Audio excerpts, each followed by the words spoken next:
before this screening, we showed Rear Window as a film that inspired Blue Velvet, and I will come round to that again. But I want to take a moment or two to talk about another film that I think was a key inspiration, and for that, I have to talk about Stanley Kubrick. Kubrick and David Lynch apparently loved each other's work, and while he was working on The Elephant Man at Elstree Studios, Lynch was approached by two people who were working with George Lucas at the time, probably on The Empire Strikes Back, and they said that the day before they'd met Stanley Kubrick. He'd invited them to his house to watch his favourite film, and of course they agreed to go along. And this was something that Kubrick apparently did a number of times over the years. He'd just invite people back to his house to watch his favourite film. And he would show them Eraserhead, which was apparently a key influence on The Shining, which he was just about to release. But as far as I know, despite the fact that they loved each other's work, Lynch and Kubrick never actually met. The opportunity was there once, and Lynch was being told that Stanley really wants to meet you.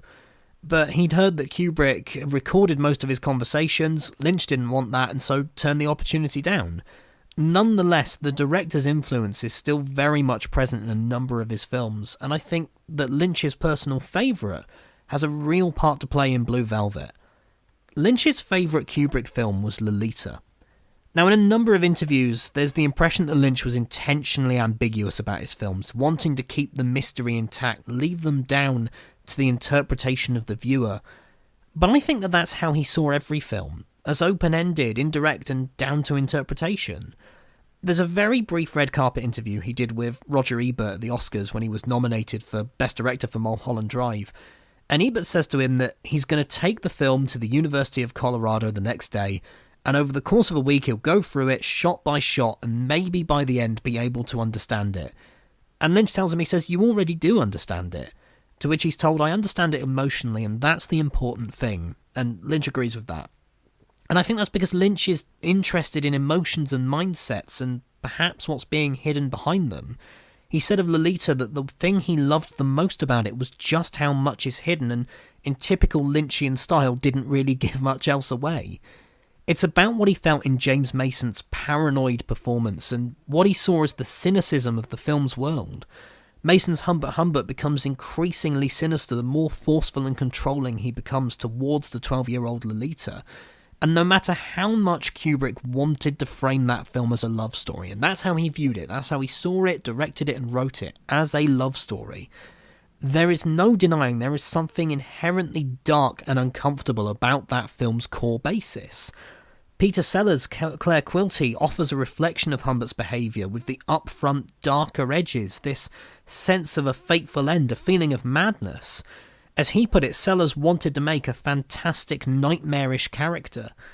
And in this vein, there are some who claim that Frank Booth, undoubtedly one of the most terrifying villains ever put to screen, mirrors the darker psyche of Carl McLaughlin's Jeffrey. Apparently, when filming, Dennis Hopper was worried that he was going too far, but Lynch, saying he was only about halfway, pushed him to go further, to what the director saw as 3/4 of the way there. So when you're watching this, when you're seeing Dennis Hopper inhaling from that oxygen mask, wild-eyed and frenzied, screaming and ranting and raving, just remember, David Lynch was sat there thinking, this could be worse. And Lynch said in a number of interviews that there's a humanity to Frank Booth. And I think sometimes that can be forgotten. It is there. We see it in his reaction to Blue Velvet being sung, to In Dreams being played.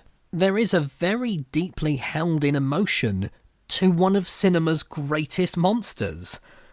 But unlike Mason's character in Lolita to Sellers, Jeffrey actually has a sense of self-reflection and can pull away if his fascination doesn't stop him from almost trying to be Frank, just in a slightly different way. Or maybe Frank is just the way to symbolise the teenager's introduction to the rest of the world outside of his picket fence suburbia.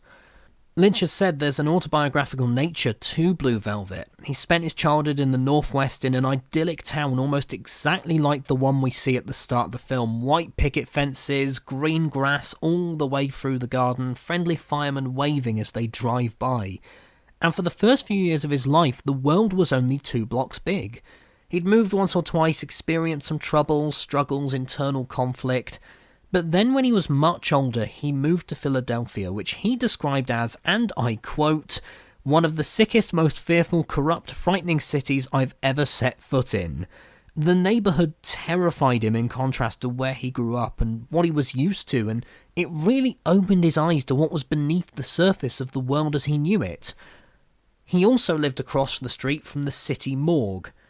And so with Blue Velvet, he doesn't just look at what's beneath the surface, but takes a chunk out of suburbia and the idea of small-town Americana, and to some extent its ignorance. This is America towards the end of the Cold War. It's Reagan's second term, and the American dream is sold as on the rebound. There's a feeling that the idealistic vision from the 50s of the happy, tight-knit nuclear family living an undisturbed life can still exist. But the world beyond the Garden Gate looks very different.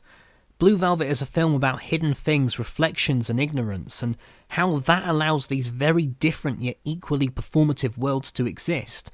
And at the same time, I don't think that Lynch is saying you can't choose to be ignorant. Unlike Rear Window, which Lynch, with his claims of the ending being hokey, may have viewed as saying that you can look, but you have to face the consequences of doing so, Blue Velvet says that you can look at the darker side of the world, but what you see will always be a part of you.